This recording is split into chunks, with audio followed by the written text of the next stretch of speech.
Hola, la masa crítica y la conspiración de Acuario, según la cosmovisión psicoterapéutica de Carl Gustav Jung y el cuarto camino de George Ivanovich Gurdjieff. Esta es una serie de videos que comenzamos con la finalidad de poder dar una perspectiva del nuevo ser humano que se está preparando en esta humanidad. Esta serie de videos va a tener la intención de darnos una esperanza objetiva, no basada en fantasías, acerca del ser humano que se está creando en este momento histórico y que está conformando ya una masa crítica. Vamos a ir profundizando acerca de un nuevo mundo que cada uno de nosotros tenemos la oportunidad de construir desde este momento, desde el presente.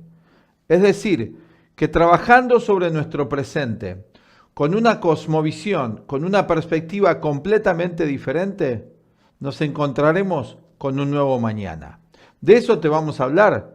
Hoy va a ser el primer video donde vamos a introducir las ideas, semillas de una nueva humanidad, de la cual ustedes y nosotros podemos ya ser parte y llenarnos así de verdadera esperanza.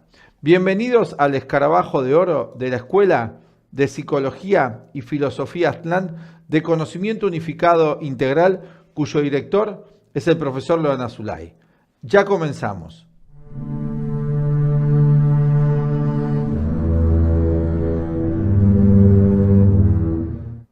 Así es, por pretencioso que pueda ser, que pueda parecer, si podemos, cada uno de nosotros, los que estamos participando de esta aventura, de adentrarnos en ser parte de la masa crítica de la humanidad, podemos adentrarnos en esta aventura con conocimientos especiales que, llevados a la práctica, pueden generar una nueva realidad para nosotros y para el mundo. Vamos a comenzar analizando esta cuestión, primero presentando cuál es la idea de la masa crítica. Esto es una idea que se ha popularizado en el mundo actual y en sociología, psicología, se plantea que la masa crítica, en este sentido, aunque es un concepto que viene de la física, es la mínima porción de humanidad necesaria para que se dé un cambio. Ahora, eso está claro en su definición y es simple. Una mínima porción de humanidad para que se dé un cambio social, un cambio político, un cambio histórico, un cambio psicológico. Ahora, lo que no está claro y bien definido frente a qué tipo de cambio anhelamos y si el cambio nos va a llevar a una mejor realidad o a más caos. Vamos a ir analizando esta cuestión. Y además, el título del video de hoy es "Y la conspiración de Acuario", que va a ser el leitmotiv de todo esto. La idea de la conspiración acuariana, con este nombre, la pusiera en la palestra esta gran pensadora norteamericana Marilyn Ferguson, donde ella habló de que ya en todo el mundo, ya en los años 70 y 80, empezaba a ver y a nacer y a desarrollarse otra humanidad. Hay 7.500 millones de habitantes en nuestro planeta.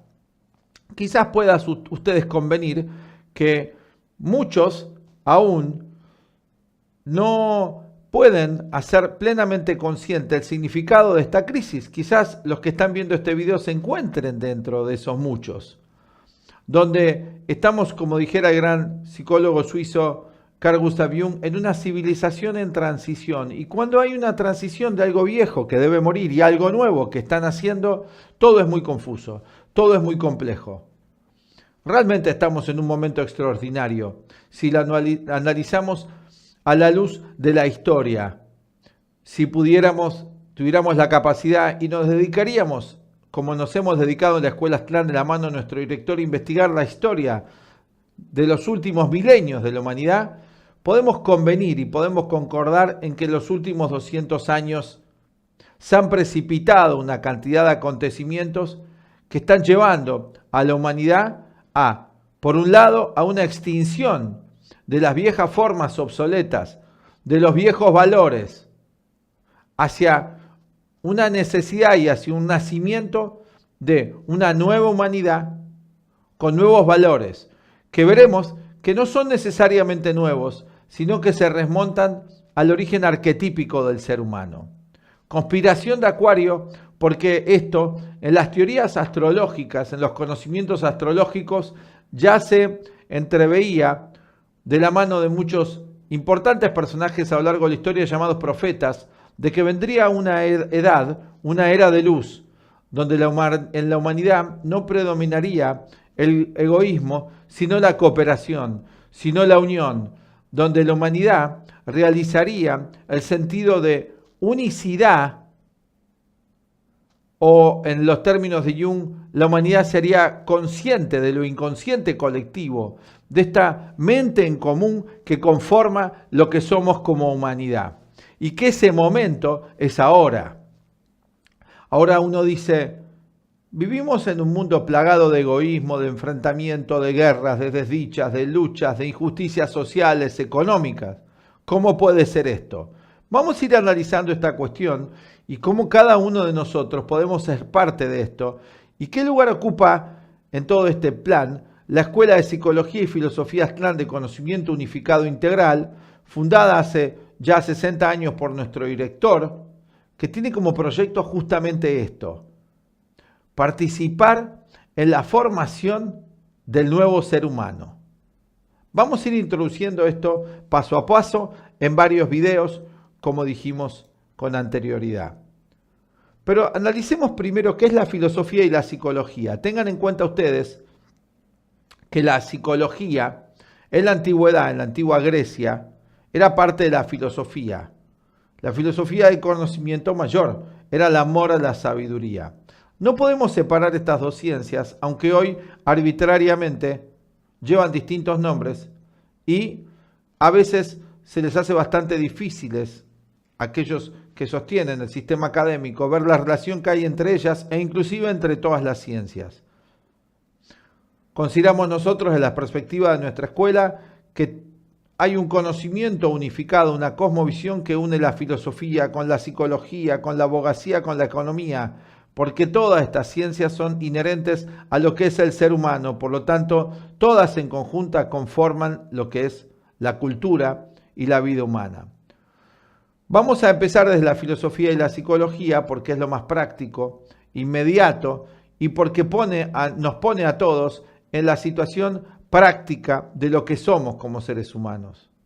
En el sentido más auténtico de este término, la filosofía es la indagación en el carácter fundamental de la naturaleza humana y de la experiencia humana y sus implicancias. Ahí ya entramos en el campo psicológico, que es el comportamiento humano. En el sentido general, es la existencia del ser humano.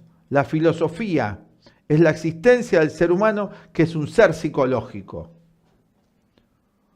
Es obvio esto, que tiene como finalidad el amor a la sabiduría, filosofía, no la acumulación de datos. Y es permitir a los seres humanos desarrollar, tanto en lo individual como en lo colectivo, con las mejores posibilidades de alcanzar un objetivo que lo llamamos felicidad, liberación del sufrimiento en el budismo. Fundirnos conscientemente, hacer consciente el inconsciente colectivo y los arquetipos en el lenguaje junguiano, para poder así hacer florecer en nosotros nuestras potencialidades innatas que están muy por debajo del nivel hoy a nivel colectivo y alcanzar así una plenitud de conciencia e ir transformándonos paulatinamente hacia niveles superiores del ser. Porque partimos de la base de que la vida es una escuela, una idea totalmente borrada del sistema oficial, que la vida es una escuela. Miren qué idea extraordinaria, extraordinaria en el sentido del vocablo, fuera de lo ordinario, fuera de lo común. ¿Cuánto nos dicen hoy que la vida es una escuela y que todas las experiencias que vivimos, por más caóticas y dolorosas, como las que estamos viviendo en este momento, en el fin de los tiempos y en el comienzo de una nueva humanidad, están llenas de sentido. Y que si pudiésemos darnos cuenta de que todo lo que estamos viviendo es parte del aprendizaje en la escuela de la vida para alcanzar una conciencia superior, para salir de una conciencia instintiva, que considera que lo único real es lo externo, los fenómenos y los sentidos externos, y que ignora la realidad interior, es la meta del ser humano, alcanzar un mayor nivel de conciencia en la medida que pueda en el término de su corta vida de 70, 80 años, o el tiempo que a cada uno nos toque vivir en este nuevo retorno al plano físico, ya que todos los sistemas antiguos metafísicos de corte no materialista, sostenían que el individuo no tenía una sola vida, sino que en un proceso, en un complejo proceso del devenir histórico, de nacimiento y muerte, que es un cambio de cuerpo, iba aprendiendo las diferentes lecciones de la escuela de la vida que llamaban karma. Y los exámenes a rendir y a realizar eran el programa que tenía que ir aprendiendo como ser humano, como toda entidad viviente. Cada entidad viviente que existe en el mundo de los fenómenos está haciendo un aprendizaje. El aprendizaje no solamente es intelectual, es experiencia que se hace consciente. Inclusive podemos hablar de que los animales están haciendo una experiencia consciente al vivir los instintos. Los vegetales, lo que es la vida vegetal, y los minerales, la mineral, y los planetas, galaxias, soles, su forma de aprendizaje. Toda entidad viviente que existe, como dice Heidegger, que ha sido arrojada al mundo, está aprendiendo. Pero al ser humano, particularmente de las formas de vida que podemos conocer, le es dado ser un partícipe de este aprendizaje porque puede darse cuenta de este proceso. Y esto es lo extraordinario, que es un evento, como decían los antiguos, místico, espiritual y a la vez racional. Pero lo que en un cierto momento histórico y en ciertas circunstancias de lugar y de época puede ser y puede ayudar al desarrollo del ser humano, no sirva para otro momento histórico. De ahí que se transforman los sistemas en dogmas. Lo que es bueno en un momento no es bueno en otro momento. Como dice el Eclesiastés, hay un tiempo para cada cosa. Habitualmente, como la mente nuestra vive en el pasado, no nos ajustamos adecuadamente al cambio histórico. No lo comprendemos. Para poder nosotros ajustarnos, para poder tener una posición, una actitud consciente frente al momento que estamos viviendo en nuestra vida, necesitamos otro tipo de conocimientos. Tenemos un aspecto de los humanos que es muy conservador, muy mecánico, donde pretendemos responder a lo nuevo con el pasado, con la mente del pasado, y no se puede. Ningún verdadero amante de la sabiduría, es decir, filósofos, no teórico, no académico, amante de la sabiduría, aquel que cree y que comprueba que hay verdades y que no todo queda en el terreno y en el reino de lo subjetivo, verdades que se remontan a los arquetipos, a lo que es inmanente en el hombre, debería nunca considerar al ser humano individual o colectivo enteramente aparte de su entorno. Por eso es interdependencia, como dice el budismo, que es la base de la idea de la vacuidad y la interdependencia, que ningún fenómeno en sí mismo puede ser estudiado sin relación a todo el resto. No podemos comprender nuestra situación independientemente de la época histórica en la que vivimos. Y hay tanta incomprensión al respecto, hay tan poco análisis al respecto. El individualismo ha hecho creer al ser humano que él es único, que lo que a él le sucede es único, que es sufrimiento, a qué cantidad de caudal de sufrimiento esta noción equivocada nos puede llevar. Puede llevar mucho tiempo hasta que nos demos cuenta que nuestras experiencias, nuestros dolores y nuestras alegrías son compartidas por millones de personas. Si nos damos cuenta y tenemos en cuenta y conocemos, y esto es parte de lo que enseñamos en la escuela Aztlán, ayudar al individuo a que comprenda su momento. Porque si comprendo el momento que estoy viviendo, y comprender el momento implica un conocimiento profundo de sí mismo, lo más posible, y un conocimiento profundo de la época en la que vive, lugar, tiempo. Si así lo hacemos, si no lo hacemos, estamos atentando contra la verdadera naturaleza humana inconscientemente. Y esto genera un individualismo extremo, una incomprensión y confusión extraordinaria. Estamos viviendo tiempos extraordinarios de gran cambio en lo psicológico, en lo espiritual. En lo espiritual y en lo psicológico, los diferenciamos ambos. Espiritual porque en el individuo está renaciendo una nueva forma espiritual después de 2 siglos de materialismo extremo. Si nosotros no nos damos cuenta, no empezamos a comprender y a desarrollar nuevos puntos de vista, vivimos en un mundo de fantasías, de irrealidades, y no de las realidades verdaderas existenciales.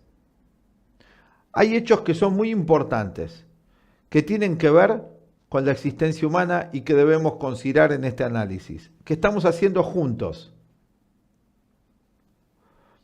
Que cuando consideramos al ser humano como parte del entorno, de las complejas actividades de nuestra tierra y de la humanidad, tierra y humanidad son una. Llamamos a esto biosfera. Llamamos a esto en el lenguaje de Gurdjieff la vida orgánica, que la vida orgánica, dice Gurdjieff, es como una delgada tela que rodea la tierra, que son los 4 reinos, que son la conciencia de la tierra.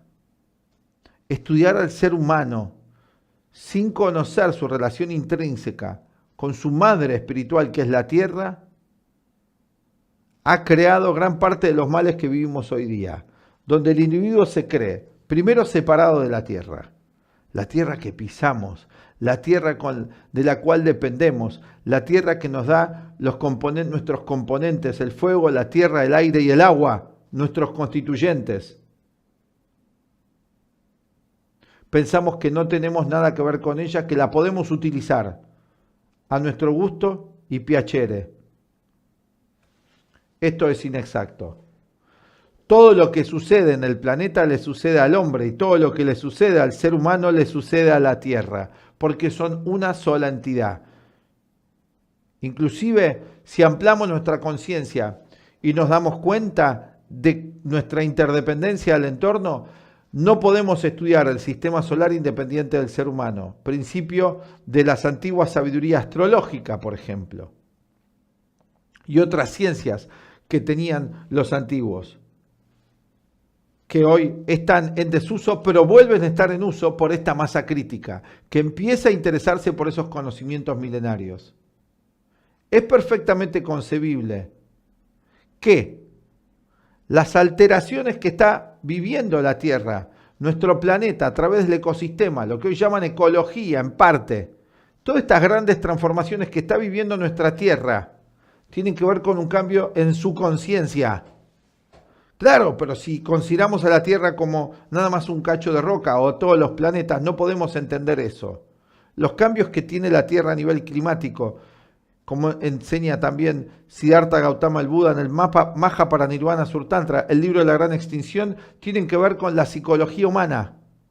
Hay un hermoso relato, El hacedor de lluvia, que cuenta este gran sinólogo alemán, amigo de Jung, Richard Wilhelm, que publicara el I Ching en lenguas occidentales, y con la introducción de Jung, que él dice que la psicología de una población muy alterada altera el clima, y que si hubiese algún individuo o una masa crítica que tuviese una conciencia más armónica, más de estabilidad, entre lo que piensa, lo que siente y lo que actúa, también tendría el poder de modificar el clima.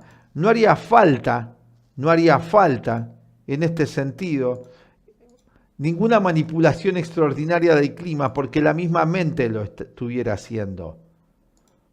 Sostenemos nosotros ese punto de vista. Los hechos básicos, lo que sucede fundamentalmente con esta humanidad, los hechos fundamentales con la humanidad común del ser humano, son imprescindibles, es imprescindible que se los comprenda actualmente. Si no, como humanidad, nos amenaza una destrucción. De ahí lo importante de que haya esta mínima porción de humanidad que vaya tomando conciencia del momento actual. Repetimos, el momento actual interno y externo. No basta con un cambio exterior, se necesita una mutación interior. Las diferentes culturas han abordado este problema y todos han hablado de ello. Las verdaderas culturas tradicionales esotéricas, usamos tradicional en el sentido de término esotérico, atemporales, han hablado que iba a venir un tiempo de la humanidad de extraordinarios cambios. En los grandes escritos, está en el Antiguo Testamento, está en el Apocalipsis, está también en las enseñanzas del Kali Yuga de la India, donde iba a venir un momento donde todos los valores iban a estar invertidos. El bien se iba a confundir con el mal. Lo anormal con lo normal. Lo que perjudica con lo que nos ayuda. La enfermedad con la salud. Todo confundido. Estamos en ese momento de la historia.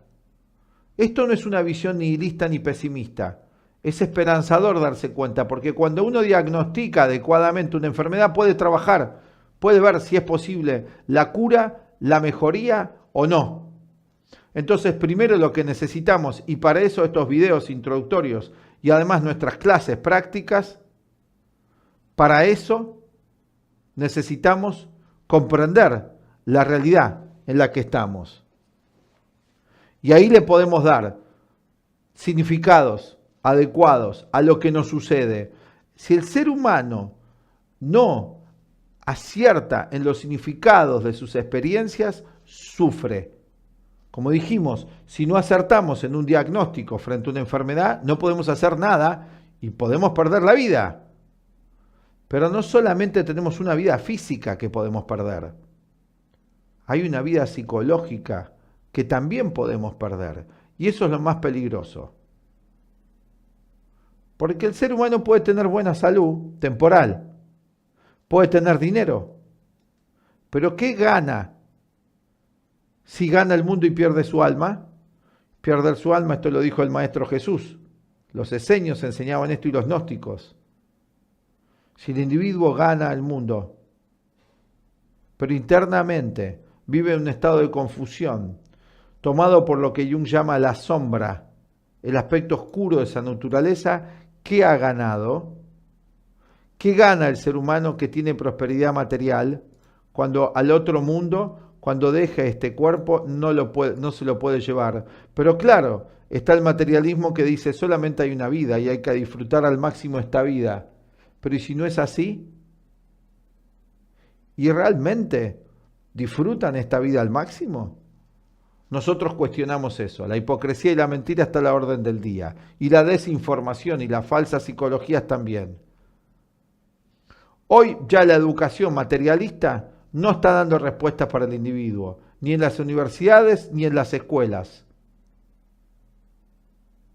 Hoy lo que llamamos filosofía se ha transformado en una ideologización del individuo, donde se le baja una línea para ideologizarlo. Ya desde pequeñito. El sistema ha aceptado como el ideal del ser humano, el ideal del hombre tecnológico, la mujer tecnológica. Transhumanismo lo llaman. El ser humano que por encima de todo busca medir los fenómenos y acontecimientos con referencia al alcanzar metas cuantitativas expresadas estadísticamente. Todo es estadístico. El individuo es un número, una planilla en Excel. Utilitario. Es una estadística. Todo se mide por cantidad, no por calidad. Y esto lo hace todo en las máquinas. Todo es maquinal. nos atiende una máquina, hasta hoy da, entre comillas, amor a una máquina que no puede hacer eso una máquina. Por más que se le lave el cerebro a la gente y se le quiera hacer creer eso con sofisticadas tecnologías a través de películas y efectos especiales. También a través de medicamentos y drogas, donde se hacen ensayos estándar e interferencias psicoquímicas para alterar los procesos de la conducta humana artificialmente. Tal tipo de ser humano hoy es considerado para muchas personas y también cada vez más en algunos países, los países del primer mundo y hoy también los países del tercer mundo, como lo más importante y el logro mayor del ser humano, un ser humano artificial, que hasta su cuerpo es artificial, porque teme a los temas fundamentales e inevitables de la vida, porque pretende negar lo que en el budismo se llama las 4 nobles verdades, que todos vamos a nacer, vamos a enfermar, vamos a envejecer y vamos a morir. Todos. No hay nadie que no le vaya a suceder eso, a ninguna entidad física eso no le va a suceder. Sin embargo, en el mundo moderno, materialista y ateo, eso pasa a ser algo extraordinario, como si fuera algo atípico, fuera de lo común. ¡Qué ignorancia! ¿No dirían ustedes, reflexionando profundamente sobre esto? Esta actitud global e ignorante hacia la existencia humana y hacia el mundo en que vivimos es algo novedoso, donde el futuro del ser humano es un robot. Y esto robotiza su mente y vuelve al individuo mecánico, controlado por máquinas. No hay inteligencia artificial. No estamos de acuerdo con esa posición. Lo que se llama inteligencia artificial no es inteligencia, son mecanismos y ha sido programado por el ser humano. Son trampas para que sigamos adorando a las máquinas y nos olvidemos de lo simple y que la respuesta está frente a nuestros ojos frente al conflicto de la vida y tiene que ver con desarrollar un nuevo sentir y un nuevo pensar, que no es ni nuevo el pensar ni nuevo el sentir, es atemporal, toca la eternidad y siempre ha sido así. Eso enseñaban los antiguos sistemas metafísicos de la India, el budismo. Hoy lo llamamos psicología transpersonal. Esta persona, robot, o en el Apocalipsis se le llama el que lleva la marca de la bestia, el 666, que es un robot, que es una especie de androide, y esto está tanto en el Antiguo como en el Nuevo Testamento y en todas las enseñanzas metafísicas, está en las profecías mayas, está en las antiguas profecías nórdicas, cuando hablaban del crepúsculo de los dioses o el Ragnarok, está, como decíamos antes, en el Kali Yuga, en todas las enseñanzas espirituales. Este hombre o mujer robótico es glorificado en sus reacciones egoístas y en su capacidad para ser un implacable controlador de su entorno, porque se cree superior a la naturaleza y superior a todos los demás. Pero ha habido una falsa educación que lo ha llevado al individuo a eso, que es la competitividad. Si de pequeño nos enseñan que somos el Homo sapiens superior a la naturaleza, cuando en realidad no somos superior a la naturaleza. La naturaleza está dando cada día más pruebas de esto, a través de los conflictos del ecosistema, a través de los problemas psicológicos, se muestra que la naturaleza es superior al ser humano. Al mismo tiempo, se reduce al ser humano a una mera cantidad. Tanta gente sobra, no va. Es desechable. Todos tienen que ser eternamente jóvenes. No solamente de edad, sino en apariencia. Pero lo más grave es que en edad.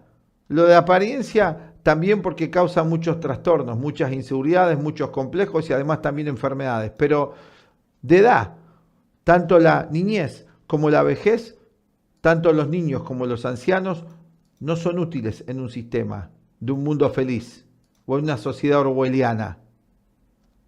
Vivimos en un periodo de individualismo extraordinario y sutilmente esto ha entrado en la mente de todos. De vuelta, cada uno pensando que lo que le pasa es a él solo. Sin embargo, está frente a los ojos la muestra de lo contrario. Es una época extraordinaria. Apocalipsis quiere decir revelación. Se ha revelado todo. Está ahí para los que podamos ver que no estamos solos, que estamos atravesando como humanidad este sufrimiento. Pero el hipnotismo es grande, la ilusión es grande y cada uno cree que lo que le pasa es a él o a ella sola. Todo el mundo, por ejemplo, está ansioso por actuar conforme a su propia opinión, la del Homo sapiens. Todos saben todos y nadie sabe nada. Se fomenta el debate, que es combate. No se fomenta la unión. ¿Cómo puede haber diálogo si no hay amor? ¿Cómo puede haber diálogo si hay violencia? Se le miente a la gente diciéndole usted tiene que dialogar con el otro. No se le dice primero, usted tiene que aprender a amar. Porque recién cuando aparece el amor aparece el diálogo verdadero. Lo demás no son más que proyecciones. Cada uno quiere hacer las cosas a su modo. Hago la mía, inclusive decimos en nuestro país, en Argentina. Sin embargo, estas opiniones y modos de vida están moldeados por presiones socioeconómicas, por el miedo, que van en constante aumento. Se lo atemoriza al individuo, se lo presiona económicamente. Y en una época materialista, esta presión es muy eficaz, porque si el individuo no ha sido educado en otros valores, en ir aprendiendo a comprobar que es más que solamente un cuerpo físico y que hay más allá de la muerte y del nacimiento, claro, el pánico es grande. Por eso ha sido tan eficaz lo que ha pasado en los últimos años, porque el individuo ha vivido en un miedo extraordinario a algo que siempre le podía pasar. Temores extraordinarios a que se termine su vida física cuando esa fue una realidad desde que nació. Conforman un individuo a estándares de grupo, sutilmente. Le dicen que es libre, que es consciente, que él elige. Pero en realidad ninguna de las tres proposiciones son ciertas. Lo conforman sutilmente a través de propaganda, de medios masivos de comunicación, a estándares grupales de masificación. Y cada uno en su hipnotismo, como si estuviese muy tomado por algún estupefaciente poderoso, aunque quizás no lo haya consumido, aunque cada vez hay más consumo, cree que él es único. Y en realidad, como un mono, está viviendo como una sociedad de hormigas haciendo lo que hacen todos. Pero en ese sufrimiento nos vamos uniendo con los demás. Porque en algún momento de esa masificación aparece la conciencia individual. A pesar de que estamos viviendo la vida de la masa y cada uno hace lo mismo pero se cree único, tenemos destellos de conciencia. Ahí es donde entran estos conocimientos. Cuando hay esa pequeña apertura, como vemos esa rendija que vemos acá en esta cueva atrás. Ahí entra el rayo de luz en nosotros. Ahí entra la sospecha, como en el mito de la caverna, de la luz que entra por detrás, en el mito de la caverna platónica. Ahí entra una luz que nos hace ver que veníamos viviendo solo de sombras y no de realidades. Tarde o temprano, este velo y esta mentira, o el velo de Maya, como dicen en la filosofía de la India, se cae. Estos estándares que imponen en nombre de lo que es científico. Se presenta todo con un lenguaje tecnológico y científico, lo cual, para el individuo, esto es seductor.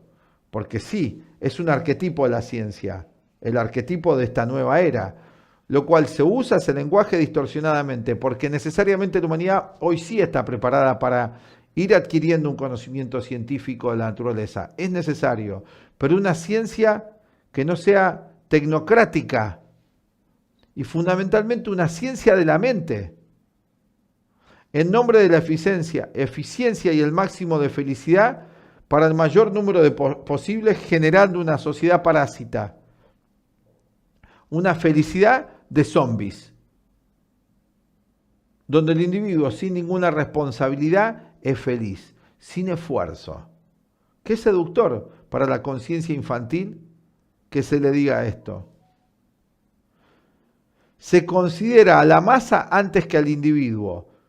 Y esto no es individualismo, porque si consideramos al individuo en profundidad, con todo lo que implica el individuo quiere decir no dividido, no fragmentado. Si respetamos la individualidad, vamos a encontrar, respetando cada individualidad, y cada individuo desarrollando su individualidad, que se va a integrar con los demás, porque se va a dar cuenta que en esencia él es uno con todo lo demás. Nunca sería individualista.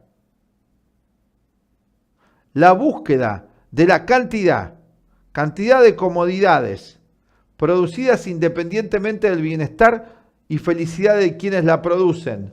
Los que tienen el bienestar lo tienen a expensas de explotados, anónimos, en fábricas. Pero no pensamos en el sufrimiento de otros. Pero sí queremos que piensen en nuestro sufrimiento. Y no cuenta esto, no pensamos, porque pensar en eso nos da una culpa, que sería una culpa natural. Y nos permitiría solidarizarnos con otros seres humanos y entender en qué mundo vivimos. Eso no nos haría aislados. Todo lo que se necesita para asegurar el pleno desarrollo del ser individual como una persona completa, para ser un microcosmos, como decíamos antes, parte de la totalidad, del todo universal, en el que vivimos y actuamos, es ver y enfatizar los factores cualitativos, la calidad de lo que hacemos. En este momento, donde la acción externa se ve impedida en gran medida por los factores mundiales que ya todos conocemos, las grandes crisis que hay, sociales, económicas, el todos contra todos, la cualidad y la calidad de lo que hacemos es fundamental. Eso es lo que va a hacer la diferencia. Cómo esté nuestra mente total. En los 3 niveles de la mente fundamentalmente que hablamos, o 4. Cómo esté nuestra mente a nivel de los pensamientos. ¿Tenemos un pensamiento lógico, coherente, o no queremos pensar? ¿O nos meten ideologías en la mente? Esto cuenta, es importantísimo. ¿Tenemos un sentimiento acerca de la existencia positivo, del sentido de la vida, de que la vida es una escuela y estamos aprendiendo? ¿O estamos llenos de emociones destructivas, a las cuales nos entregamos a cada minuto y esperamos ser salvados por alguna situación exterior? Menos aún no va a llegar eso por la política. Físicamente nuestro cuerpo está bombardeado de todo este estrés constante. Buscamos no sentir estrés, porque nos dicen el estrés es malo. Pero el estrés del que hablan malo ellos, y evitar este estrés del que ellos hablan que es malo, es puro egoísmo. El verdadero estrés, que es el verdadero problema, no es hacer esfuerzos, no es tener cierto grado de intranquilidad por ser un ser en el proceso de aprendizaje de la vida. El estrés es por vivir una vida antinatural. ¿Y qué es una vida natural? Vamos a ir definiendo esto a través de la enseñanza que brindamos, para que ustedes reflexionen con nosotros. Y así se altera todo, se altera nuestro cuerpo, se alteran nuestras emociones, se altera la sexualidad y la confusión es formidable. En una sociedad cuantitativa donde la cantidad, los valores generados por computadora, la maquinización para la máxima productividad prevalecen, donde se ha puesto énfasis en las máquinas y se ha dejado al individuo alejado de la tierra, cuando trabajar la tierra era algo sagrado, por una mentira de una sociedad de ocio que llegaría y que traería el mundo feliz. Mentira, no sucedió. Ya estamos a 2 siglos, la mentira se ha caído. Una verdadera filosofía necesita plantear formulaciones verdaderas, lógicas. Pero una falsa filosofía ideológica justificada por estos popes de la información, como le llaman ahora, o gurúes, que no son gurúes de nada, sino del mal, plantean formulaciones estrictas y aparentemente precisas, haciendo análisis de cómo va a ser el futuro tecnológico, desde un escritorio, desde una mentalidad miope completamente y psicopática, dicen cómo va a ser la humanidad feliz, por sus complejos de poder, que puede servir de alimento a las computadoras y a mecanismo de vivir social, donde todo se inserta en una máquina y donde el individuo se vuelve dependiente de una máquina para realizar todo. Se considera al ser humano como un animal pensante, no como humano. No somos animales pensantes. Ya hemos superado la etapa animal. Físicamente, no somos idénticos a los animales. Psicológicamente, tenemos una parte animal, tenemos una parte vegetal y tenemos una parte mineral. Pero también tenemos una parte planetaria, cósmica. Por eso los antiguos hablaban del cuerpo astral, el cuerpo de los astros. Porque nuestro cuerpo viene de la Tierra, pero nuestra mente viene del cosmos. Era una enseñanza esotérica que tenían los pueblos antiguos. Sí, el cuerpo es de la Tierra, como el del animal, pero nuestra mente no es de la Tierra. Y ahí está el sufrimiento del ser humano, que tenemos una mente que no es de la tierra, pero pensamos que solamente esa mente es la real. Porque como decía el Maestro Jesús, el espíritu está pronto, pero la carne es débil.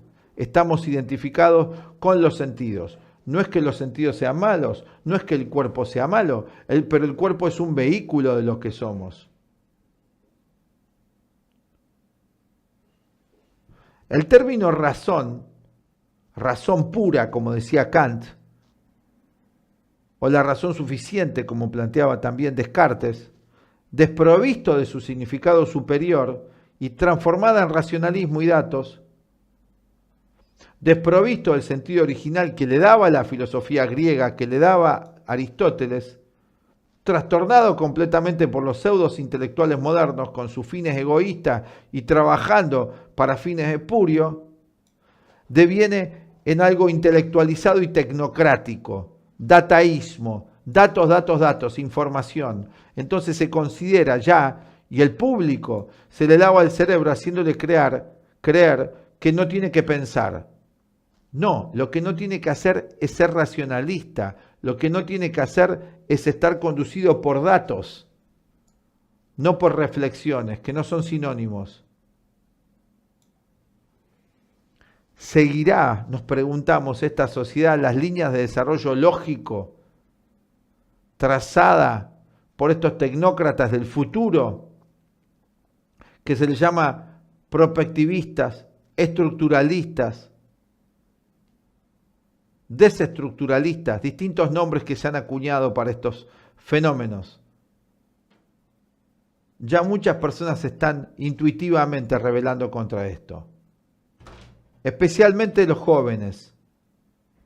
Y su rebelión es caótica por el momento, no está orientada, pero se va a ir orientando. Las nuevas generaciones van a ir encontrando una orientación y ese es el lugar que ocupan escuelas como la nuestra y una masa crítica que ya se da cuenta de ayudar a los otros a que puedan cruzar, a salir de ese laberinto.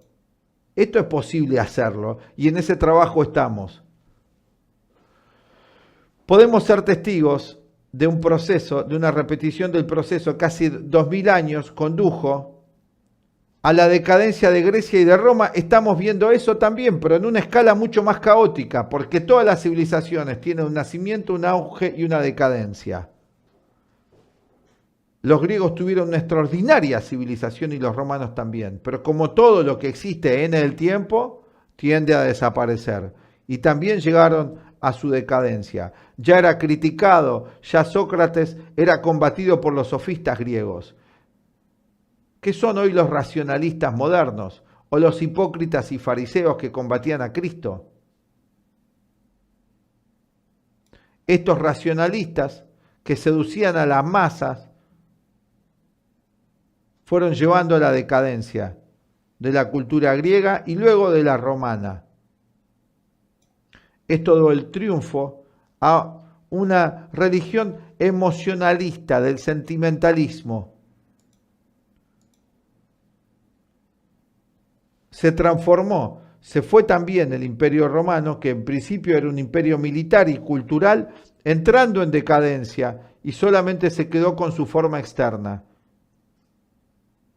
Y llevó luego a una reacción que fue el fenómeno de lo que luego se estableció en el siglo III después de Cristo como el Sacro Imperio Romano y en el siglo VIII germánico. Ya no se habla mucho de eso ni de ese momento histórico.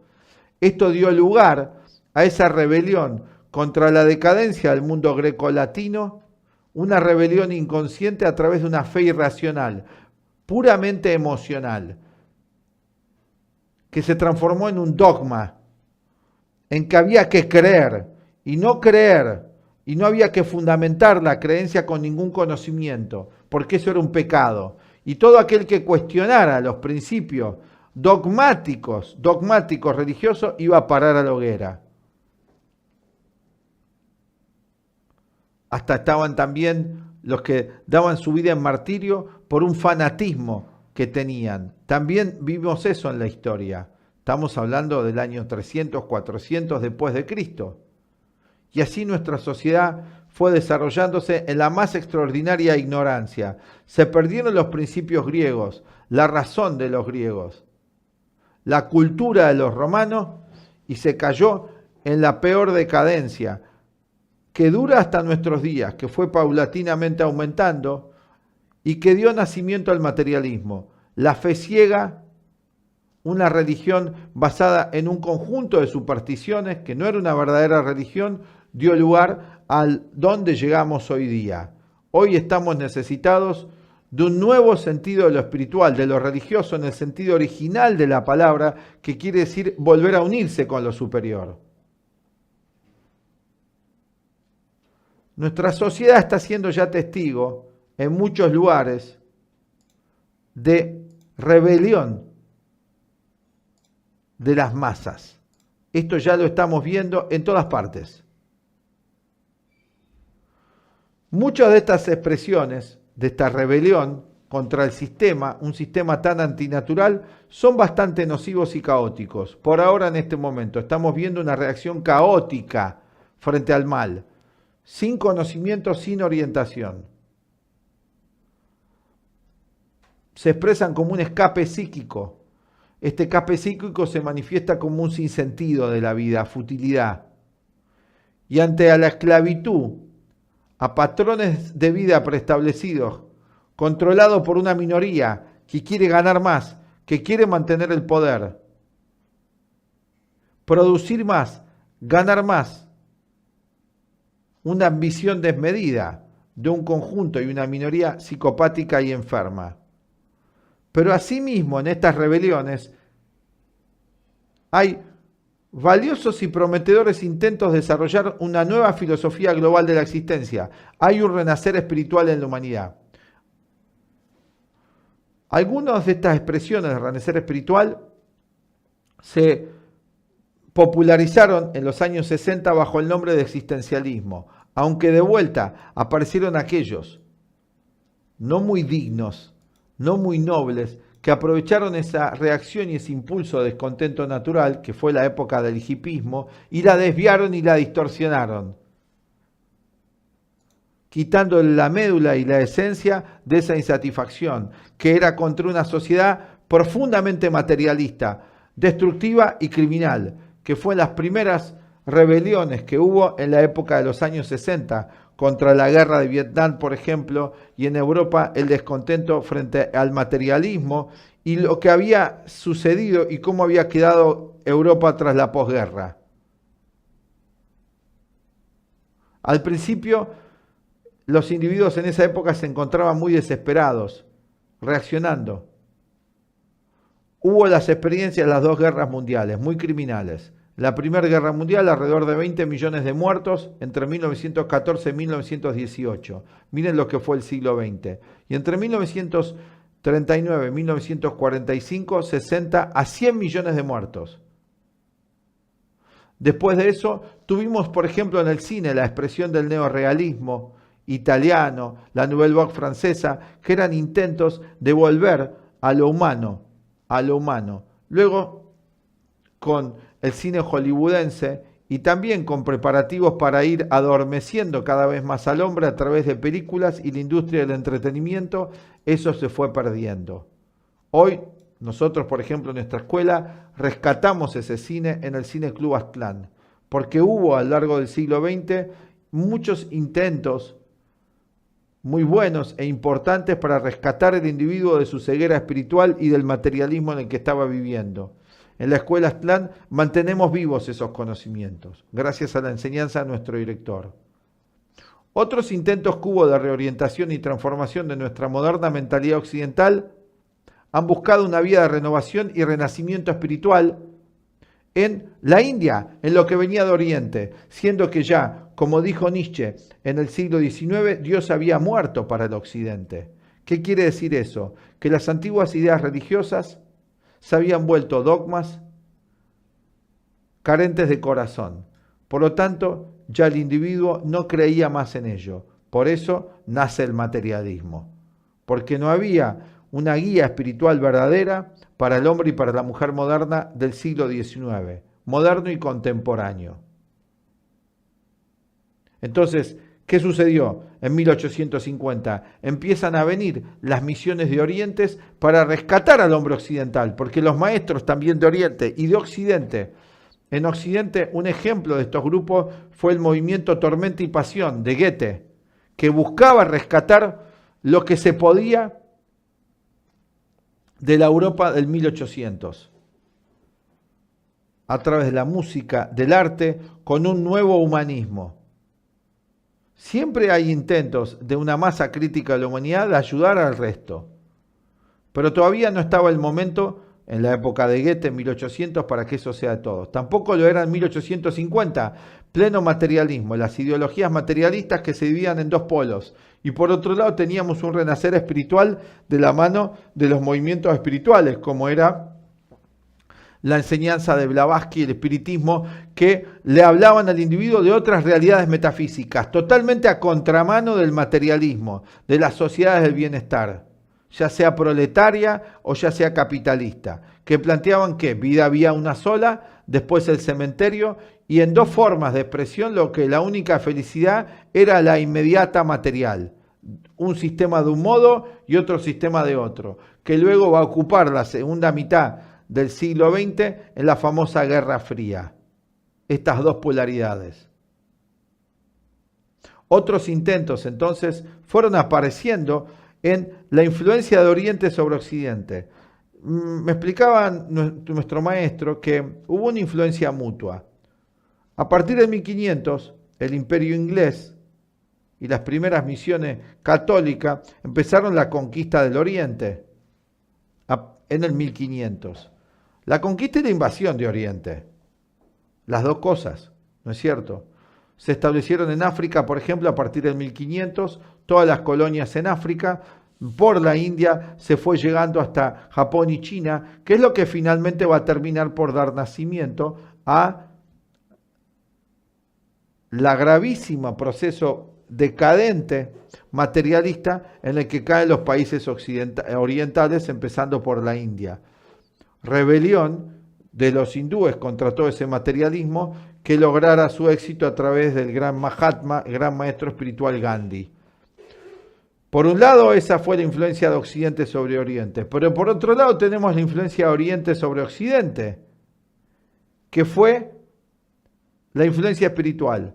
Asimismo, los virreyes ingleses que se establecían en la India, también muchos ingleses eran transformados al descubrir las maravillosas enseñanzas comprendidas en los Vedas, en los Upanishads, y luego volvían a Europa transformados espiritualmente. Esto ha sucedido siempre en la historia, porque sucedió también con las cruzadas.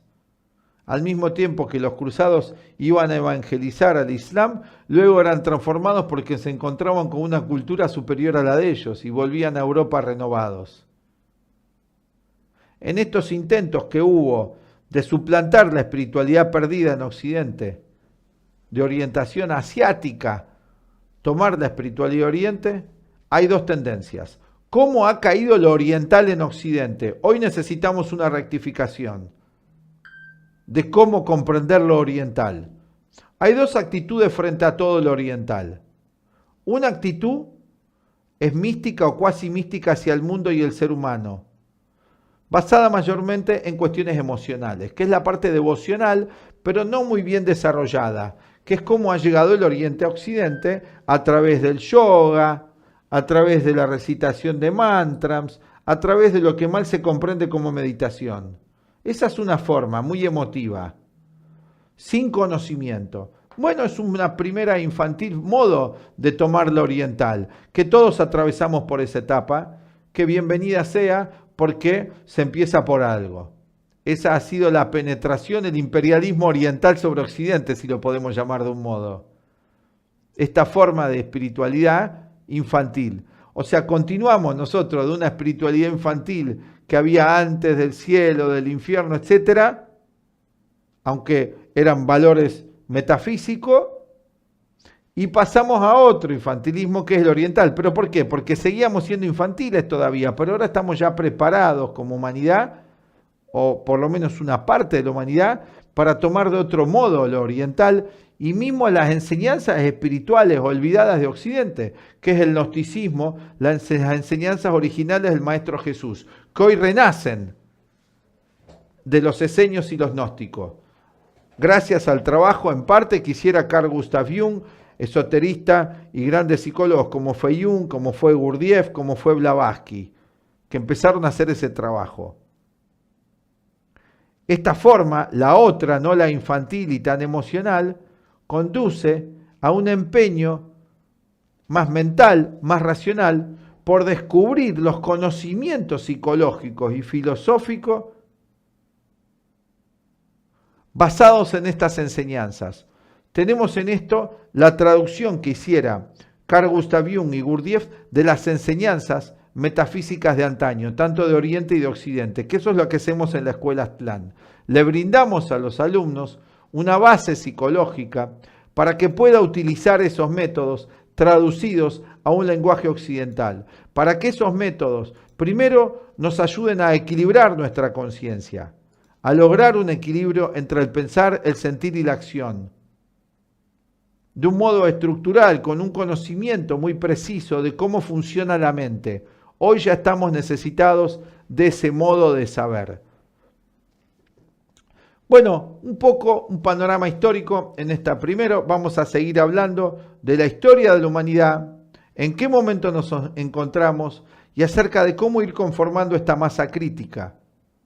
Nosotros ya lo estamos haciendo en la Escuela Aztlán. Nuestro director desde hace 60 años está formando a personas de todos los credos, creyentes, no creyentes, no tiene importancia, porque cuando conocemos en profundidad lo que es la mente humana, vamos a alcanzar un sentido de unidad entre todos los seres.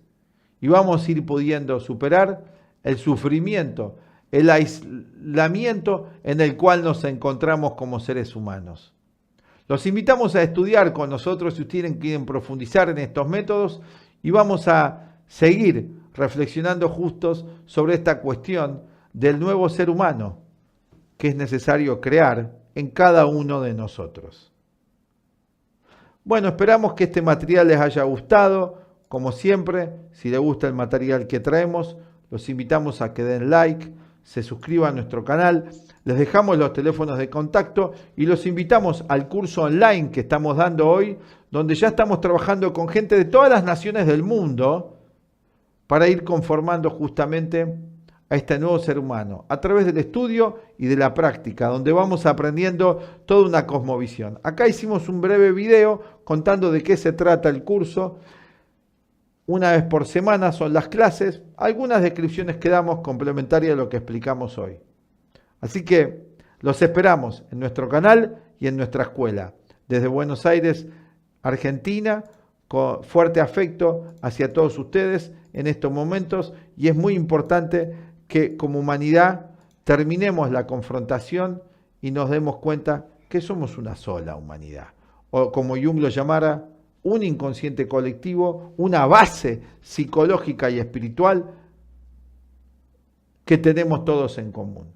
Por lo tanto, dañar a otro, lastimar a otro es dañar y lastimarnos a nosotros mismos.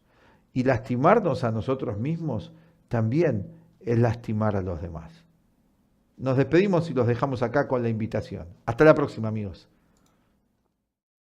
Hola, desde la Escuela de Psicología y Filosofía Aztlán, con más de 56 años en la enseñanza de la psicología de Carl Gustav Jung, el cuarto camino de Gurdjieff y otros sistemas, te invitamos a nuestro curso de psicoterapia de Carl Gustav Jung y el cuarto camino de Gurdjieff, Ouspensky y Nicholl. Los aportes de este psicólogo suizo a la psicología moderna son realmente invalorables. En este curso ofreceremos una guía práctica para aplicar los principios junguianos en nuestra vida cotidiana.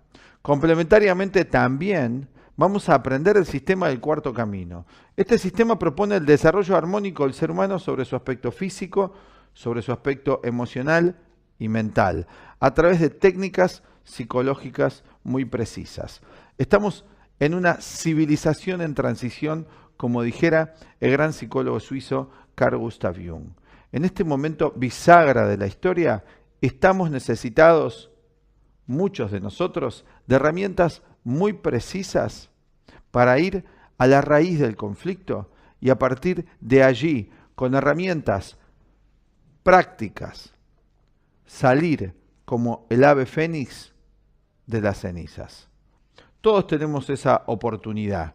Y los principios de la psicología de Jung, como los del cuarto camino Gurdjieff, ya hace más de un siglo empezaron a difundirse, tanto en Occidente como en Oriente, para brindarle al individuo, a la mujer y al hombre de hoy, una guía eficaz para comprender la naturaleza del mundo interior en el cual en parte vivimos, que es nuestro mundo psicológico, y el mundo exterior también en el cual vivimos. Es evidente hoy para muchos de nosotros que hay una relación inmediata entre lo que pensamos y lo que sucede allí en nuestra vida. Queremos vivir una vida mejor en lo social, en lo económico, en lo afectivo, en las relaciones. Pero para eso ya se hace imprescindible para algunos empezar a ver que aquello que sucede ahí afuera es efecto de lo que sucede aquí adentro. Si vos estás interesado en aprender, así como el cuerpo necesita de ejercicio físico para estar más sano, para nuestra mente también hay ejercicios muy definidos para que ésta pueda estar mejor, como dijimos antes, y en armonía entre el plano emocional, el plano mental, que afecta inmediatamente a lo físico. Bueno, si estás interesado en aprender más sobre estos sistemas realmente profundos, realmente alternativos a lo que se está ofreciendo y desconocidos para la mayoría en profundidad, te invitamos a este curso sobre la psicoterapia de Carl Gustav Jung y el cuarto camino. Vas a encontrar acá en nuestro video los teléfonos de contacto para que puedas averiguar bien más acerca de los temas que vamos a ir abordando y cómo es la dinámica del curso. Pero sí te podemos contar que el curso está estructurado en módulos de 4 clases. Vamos a tener clases semanales y en cada clase vamos a ir aprendiendo los principios teóricos y también cómo ir llevándolos a la práctica.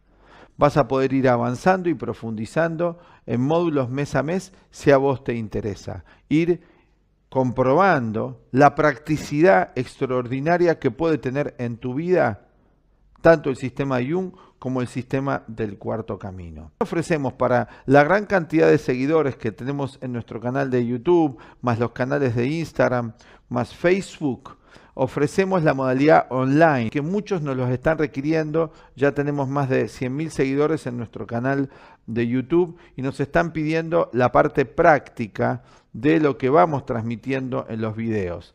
Semana a semana en la modalidad online vamos a hacer una transmisión en vivo donde vas a poder hacer las preguntas y manifestar tus inquietudes en relación a los temas dados.